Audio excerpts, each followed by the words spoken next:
Hello, everyone. Welcome to our February Facebook Live. I'm Dr. Mary Elder. I'm one of the doctors here in our office in Austin, Texas, and I'm going to be talking to you briefly today about how to get better quality sleep and really how to pick a good pillow, because we find that that's one of the things that we get asked about quite a bit, and it makes good sense. There's a lot on the market. There's a lot of different options out there. I'm pretty sure I have every single one of them. I've tried. My joke is that somewhere in my home there is a pillow that is for anybody. There's different types, different shapes for different types of sleepers, and I just wanted to hop on today and give you guys some strategies you can use to pick out the correct pillows. Sleeping generally is pretty vital for all aspects of health.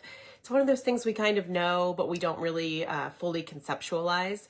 So adults in the United States, adults generally should be getting between 7 to 9 hours a night. In the US, adults average about 6 hours a night. You'll meet those people who say, oh, I can go on 4 hours and it's totally fine. They may think that, but it's really better to be shooting for that 7 to 9 hour range. A lot happens when we sleep. It's when the majority of our good digestion happens. It's when our muscles repair themselves, our joints repair, our nervous system calms down, our brain's cleanup system gets the brain waste out so that we are clear-headed the next day. So there's just a lot that happens. You want to make sure you're prioritizing it, or at least conceptualizing how you're doing it. As a chiropractor, we care about it a lot too, because you spend about a third of your life sleeping, and you don't always pay attention to your spine biomechanics when you sleep, but that's a neutral position that we're shooting for that's meant to protect your spine. So if the position's not good while you're sleeping, then we have some spine hygiene health down the road. And it's something that we see a lot in our patients and on x-rays. So again, just make sure that your goal is that you want your spine to be safely neutral. And to do that, you kind of have to know a few things about yourself. And one of the big things is how you sleep, what position you sleep in. And you might not have any idea. Most people do, because we will wake up in that position. There's 3 pretty general positions. Let me go through them real quick. The first is stomach sleeping. I think if you know any of the doctors in our office, you know what I'm going to say about stomach sleeping. Don't do it. I know for some people it's comfortable, but to breathe, you have to torque your neck, and that is the exact wrong position for your atlas, which is the very top bone here in your neck. So try to avoid stomach sleeping if you are a stomach sleeper. Now, the ideal neutral position is back sleeping. So if you're a back sleeper, the thing you're going to want to try to remember is that with pillows, thinner is probably going to be better, because again, you want to be maintaining the curve in your neck. It looks like a banana from the side. When you look at your neck, the curve in your neck looks like a banana. It should be 63 degrees. The mistake that I think people make a lot when they're back sleeping is they have a cushy pillow, something that's too thick, and it kind of shoves their head forward while they're sleeping. So though it may feel comfortable and your neck might feel supported for the first few hours of sleep, you're actually putting yourself into a shoved position. Just overall, it's bad for your neck health. It's something that contributes to things like military neck, reverse curve. So when you're picking out a pillow, if you're a back sleeper, shoot for thinner first. Thinner is better because you can always build on it. The typical back sleeper usually will also get kind of dense pillows, and that's okay. The density of the pillow should be fine. My preference, if you're a back sleeper, is there's this great brand called Proper Pillow. You can actually get them on Amazon, and it's very thin, and then each side has different sized lumps in it, and they're meant to support the cervical curve, but you can actually build them. So when you get that type of pillow, you can kind of experiment, see how you feel, see how you sleep. Some people will tell us, I just like my pillow. I don't really care if it's the texture is good, it's a cooling pillow, I like it. That's fine. Figure out a way to kind of hack it for yourself. So if you're a back sleeper, one of the things that I do recommend that you try to do, again, if you have a thin pillow, you can actually roll up a hand towel. So to something like this, just wrap a couple rubber bands about it and put it in the pillowcase so that it's hitting your neck. I'm so sorry, there's gonna be a cat here. So that it's hitting your neck right about here so that your head drops back onto the pillow. And that way you're gonna get yourself into cervical extension, but you can kind of keep your pillow and be more comfortable with it. Another thing to consider about when you're picking out your pillow, whether you're a side or a back sleeper, is the density of the mattress. So when you're on your back, if you are on a very, very plush mattress, then you're gonna sink in, right? And so even a thin pillow might potentially shove you forward. Sometimes no pillow is a good pillow, and you can get away with just using something like this and no pillow at all. This works if you roll over onto your side as well, because it maintains the pressure in between your shoulder and your ear. Now, if you are a side sleeper, okay, so side sleepers, you actually need 2 pillows, and you might be able to guess where the second one goes, and it's in between your knees. So you need to have a good supportive pillow for in between your knees. When you sleep on your side, if your knees collapse down, you're putting undue pressure on your hip and your lumbar spine. You want to be protecting those as much as you can. So make sure you have a pillow that can stay in between your knees. I recommend typically like a bolster pillow. You can actually put like a headband or something around it and around your knee so that when you roll over in the middle of the night, the pillow goes with you. You don't have to. Some people are kind of aware enough to like bring the pillow with them. You can have more than one, but try to keep the pillow in between your knees. Okay, but when you are side sleeping, the big focus is to make sure that your neck is not collapsing down, or that when you lay on your side, the pillow is not so thin that you feel like you need to put your arm up under like this to support it. Because see what I'm doing? I'm collapsing in on my neck and I'm compressing something called the cervical plexus, which is the nerve supply that comes out here, goes down the arms into the hands. If you've ever woken up with your hand numb, that's what you've compressed. We want to be avoiding that if we can. So pillow, you need it probably a little bit thicker than you think you do. Again, if it's a plush mattress, you kind of sink down into it and you want to make sure that you're supporting this whole area. So there's a couple different pillows that I like for this that take that into account. One of them is called the Pillow Cube. They actually have you measure from your ear out to the lateral part of your shoulder. And then they have a couple of different options so that you can pick one that fits here so that when you lay on your side, you're supported appropriately. There's another one called the Pillow Wise. This is kind of like the Cadillac of pillows. The Pillow Wise, they take into account, their website's great. They have different things that they're asking you to measure. So they have you measure the neck circumference. They have you measure the breadth of your shoulders. And then they have you talk about your mattress, how you sleep, position, things like that. And it spits out a number which corresponds to one of their pillows. Most of the side sleeping pillows are thicker than you might think you need, but when you lay on your side, they're supportive enough that they're not going to risk any sort of collapsing or shoving you up like this. Both of those things are dangerous for your cervical spine, and you want to be as neutral as possible when you lay on your side. So those are pillows that consider for that. Now, again, some people might be like, I like my pillow. I've bought plenty of them. I don't want to buy a new one. Totally get it. Again, you can kind of hack what you've got already to make it work for you. So typically we find again that if you're a side sleeper, the pillow you're using is probably not thick enough. So you can fold up a towel, a thicker towel, and put it underneath the pillow in the pillowcase to help boost just a little bit. You can also, if you want to make it a craft project, I tried this, it worked really well. Go to a place like Joann Fabrics. They have like crafting foam, and it's fairly firm. You can use it to make cushions and things. Get a piece of that foam, you can cut it lengthwise, you can cut it to shape your pillow, put that in the pillowcase and it'll lift you up. You can control how much of a lift you get there. That way you're keeping the pillow that you like, but you can maintain neutrality here in your neck. So that's something to try.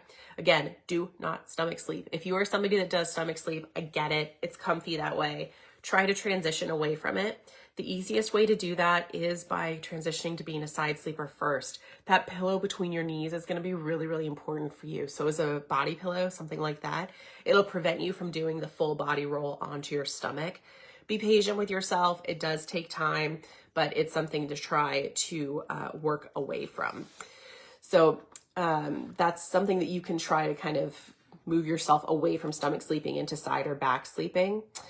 The other thing that does kind of determine what pillow you need is what's going on in your neck, what's actually happening in your cervical spine. So the way you know that is, of course, through x-rays. And if you're already a patient in our office and you want to know what sleeping position is probably going to be ideal for you, chat to one of your doctors. We're happy to take a look at it and see.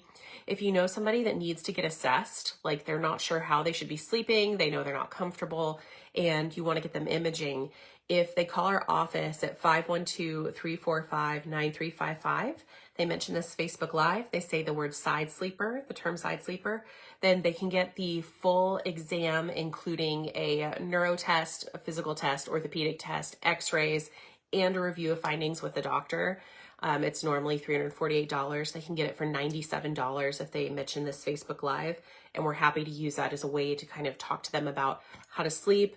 They actually also get a cervical pillow that we carry in our office with that. And that way they can see if that's something that's helpful with their sleep. But we work with each patient on an individual basis. Now, the pillow is not the only thing that determines whether or not you're having good sleep. And we get into this conversation quite a bit too. How else can you optimize how you're sleeping? Control your environment. That's the easiest way to do it, but there's a lot of different ways that you can be doing that.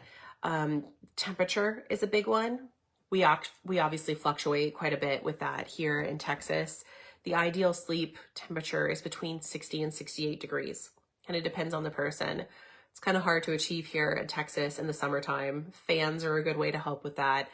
But make sure that you're keeping the temperature something that's fairly consistent and in that kind of lower range so that your body knows that it's time to sleep. Heat kind of makes you, I'm sure you've noticed, awake, a little bit less comfortable. You toss and turn more often. So that cooler temperature is better for sleep overall. Control your light input. Street lights, blue light, things like that, those are going to keep you up. They're going to keep you awake. Maybe there's other people in the house who stay up later than you and there's kind of ambient light going on. Try to use things like blackout curtains to control street light, things like that. You can also get an eye mask. That's a good way to kind of locally in your own body control how much light. But usually when people implement that, their sleep scores go up if it's something that they're monitoring. This one's tough. Leave your phone in another room. Don't scroll on your phone before bed. Try to put it away about 30 minutes to an hour before you go to sleep. I know it is pretty standard for people to just lay there and kind of like final check emails and text messages and things like that. Try not to. That blue light tells your brain that it's time for you to be waking up, that it's time to start the day. So it's kind of a discordant message to be sending your brain. Here's light, but wait, it's time to sleep. If it's your alarm clock, try to go to an analog one. They're like $10 on Amazon. Get an alarm that's just a regular alarm and see if you can't get away with keeping your phone in another room. That way the alerts also aren't waking you up in the middle of the night. Other people will kind of wind down by watching TV in the evening. Same problem, same kind of blue light, stimulus, the story, God forbid the news, all of that actually kind of stimulates our brain to be awake again. Whether it's, a story that you're listening to, something like that. So try to just avoid input like that. Usually reading is the better thing if you need to do something to wind down, and try not to, be reading chapters and chapters, just enough to kind of start getting your body and your brain to calm back down. Another good option to control sound is going to be something like earplugs, or you can do a white noise machine, something like that, just to give yourself a nice, quiet, neutral background. Again, very helpful if you have like pets, other people in the house, something to consider there. Overall habits that might be sabotaging your sleep, whether you realize it or not, that doom scrolling, one of the big ones, using media before bed. But another thing that we'll run into sometimes is people are working out or they're eating right before bed. Those two things, they can tell your body and your brain like, okay, we're starting the day. We need to digest. We need to get up and get working. Try to schedule your workouts and your big meals earlier in the day. Keep dinner light. Try to do it 2 hours before bed, more if you can. Same thing for your workout. If you absolutely need to work out at the end of the day, try to do it 2 to 3 hours before when you wind down for bed. It'll make a big difference in your overall quality of sleep. Again, temperature control. Some people in the day with like a really, really hot shower, they use it to relax, get their muscles to calm down. Again, that heat kind of tells the body, oh, we're revving up, things are starting to go again. If you need to do the hot shower at the end of the day, do lukewarm if you can. If that's not realistic, it's okay. Try to do the blast of cold water at the end for like 10 or 15 seconds. That cold will tell your brain, okay, it's time to go to bed. It's time to like calm down, get that part of your brain, the hippocampus, to calm down. And then again, just don't scroll your phone. I get it. It is easy to do, but that stimulus, that really gets our brains going again. You'll see people who are really trying to get their bodies to sleep more. You can also consider things like they have red light bulbs now that you can put in your lamp in your bedroom. That way you can still see what you're doing, but that red light really tells your brain, okay, it's time for bed. And that's something that you can consider as well. The last thing is just making sure your nervous system is not stressed. We talk a lot about the sympathetic overdrive that we see in, honestly, at this point, most people, and that's your fight or flight. So the part of your nervous system that tells your body, oh, we're in trouble, we need to be hypervigilant, we need to be ready for things. That part should be starting to wind down and turn off before you go to bed. But we do all these things during the day that heighten that and kind of amp it up. So sometimes we can't get it down all the way. Again, that's something that as chiropractors, we work really hard on. If we need to be influencing the part of your nervous system that calms you down, we're usually working up here at the atlanto-occipital joint. If you're a patient in our office, you know you need that. Make sure you chat to your doc. If you know someone that's not sleeping, not calm, kind of runs toward that stressed end, and you think they need to get assessed, again, if they call our office at 512-345-9355, they mention this Facebook Live, say the term side sleeper, they can get the full assessment, including whether or not they're in sympathetic overdrive, neurological testing, orthopedic testing, any necessary x-rays. It's normally $348. They can get it for $97, and they get a cervical pillow that'll help with the quality of their sleep and the positioning of their neck. So give those things a try. Let us know how it's impacting your sleep, and if there's anything else you'd like to know more about. We care very deeply about people's sleep. It's where you rest. It's where all of the neural rehab happens. So we want to make sure that everybody's getting good sleep. Give those pillow hacks a try. Let us know what you think. Hopefully this stops you from having to go on the pillow shopping spree. Another good reminder though about the pillows, by the way, their pillows, we tend to kind of last them for a really long time. Like you might have had one for 4 or 5, 10 years. They're only supposed to last about 2 or 3 years. Make sure you're cleaning them so that your allergies don't get worked up. And just remember that you can always fit it to fit you. It's not that hard. There's a bunch of different ways to do it. So thank you so much for tuning in. Let us know if you have any questions. Drop them in the comments below.